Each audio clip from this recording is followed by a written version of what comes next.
नीरव मोदी प्रकरण से आप सभी परिचित हैं। 13 मई को बॉम्बे हाईकोर्ट के एक रिटायर्ड जज हैं अभय तिप्से, इन्होंने वीडियो कॉन्फ्रेंस से नीरव मोदी के एक्स्ट्राडिशन प्रोसीडिंग में डिफेंस विटनेस के रूप में ये स्टैंड लिया है कि there is no case against Nirav Modi, neither fraudulent transaction nor cheating case would stand the scrutiny of law in Indian court. मतलब एक्स्ट्राडिशन प्रोसीडिंग में नीरव मोदी को पूरी बचाने की कोशिश की है। इसके पहले कि मैं विषय पर आऊं, ये श्रीमान जज अभय तिप्से कौन है?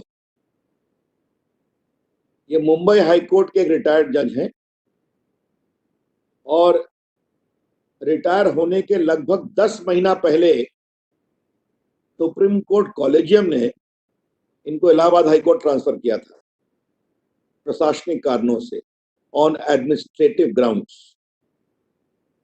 Therefore, if a judge was transferred about 10 months prior to his retirement from Bombay High Court to Allahabad High Court on administrative ground, that tells its own story.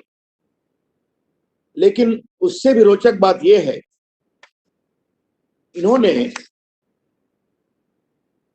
13 जून 2018 को कांग्रेस पार्टी ज्वाइन किया था रिटायरमेंट के बाद।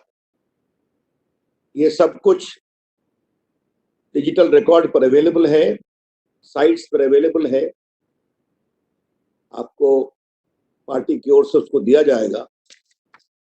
और जब इन्होंने join किया तो इनके ज्वाइनिंग बहुत हाई प्रोफाइल थी। उसमें राहुल गांधी जी, अशोक गहलोत, अशोक चौहान और बाकी एक आध जर्नलिस्ट एमपी जो हैं उनके वो प्रेजेंट थे। मैं वो तस्वीर आपके सामने दिखा रहा हूं, आप स्क्रीन देखिए। तो ये एनआई की तस्वीर है, से अलॉन्ग विद राहुल गांधी, अशोक गहलोत, अशोक चौहान, अपने जो एमपी हैं, जो फॉर्मर एडिटर हैं राज्यसभा के कांग्रेस के। हमने पहले भी कहा है कि नीरव मोदी के मामले में कांग्रेस पार्टी ने हमेशा बचाने की कोशिश की।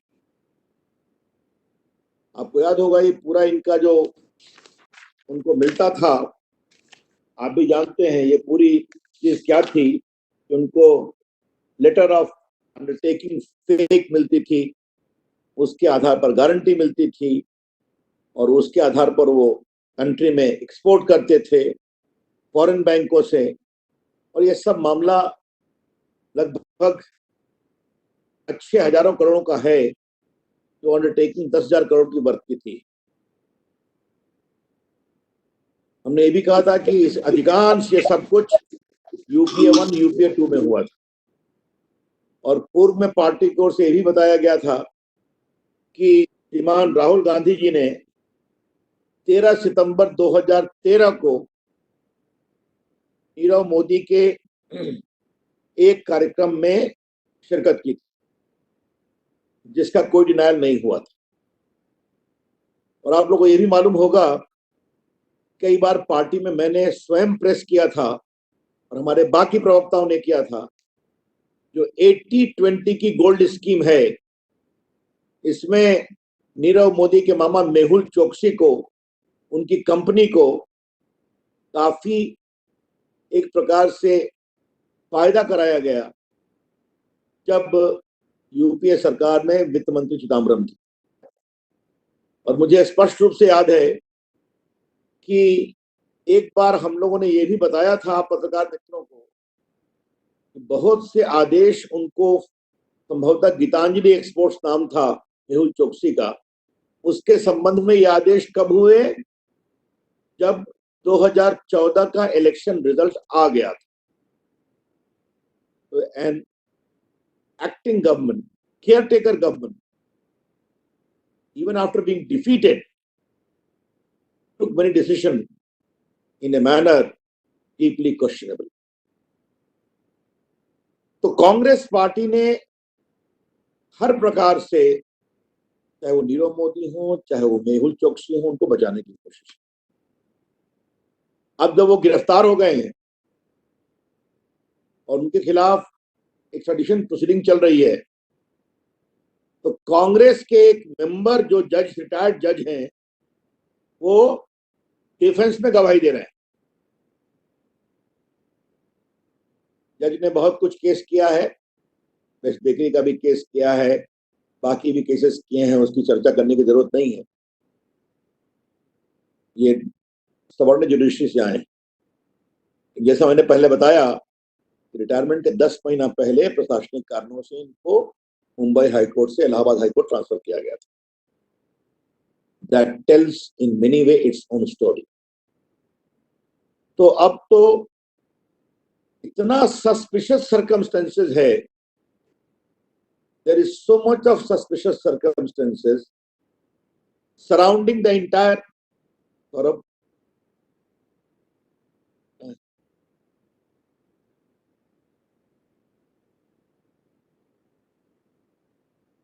दिल्ली ब्लॉक कहाँ है सौरभ? तुम जानते हो तो छोड़ो।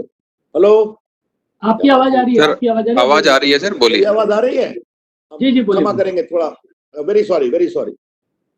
मैं ये बता रहा था, इतने संदेह से भरी हुई परिस्थितियां हैं जिसके आधार पर हम ये निष्कर्ष निकाल सकते हैं, कांग्रेस पार्टी बार बार नीरव मोदी को बचाने की कोशिश है। There is overpowering suspicious circumstances existing from which we can infer that Congress party tries its best to save and bail out Nirav Modi और मेहुल चोकसी। और डिफेंस का उनका जो रिटायर्ड जज है, वो भी कांग्रेस पार्टी का मेंबर है। ये बहुत ही भर्त्सना योग्य है और मेरा स्पष्ट आरोप है, ये जज साहब को इंडिविजुअल काम नहीं कर रहे हैं। ये कांग्रेस पार्टी के इशारे पर नीरव मोदी को बचाने की कोशिश की जा रही है। एंड इवन अदरवाइज, जितना बड़ा स्कैम किया है नीरव मोदी ने,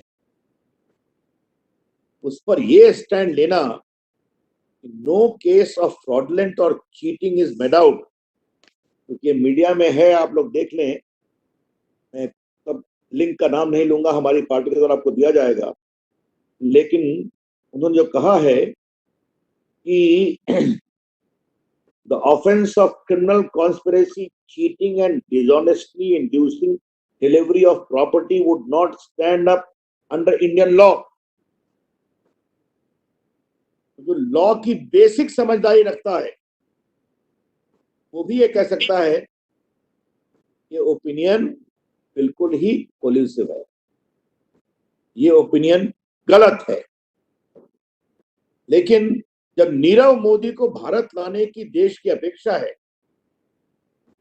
भारत सरकार के हस्तक्षेप के बाद उसका बार बार बेल रिजेक्ट हुआ, आज उसको भारत लाने की पूरी कार्रवाई चल रही है, तो उसमें कांग्रेस का एक मेंबर जो रिटायर्ड जज है, उसके बचाव में खड़ा होता है to a legally unsustainable stand. ये है विषय, हम इसे बहुत ही गंभीर विषय मानते हैं। We condemns this sinister attempt of the Congress party to bail out this great fugitive from India. I should not call him a great fugitive. He is a criminal, Nirav Modi.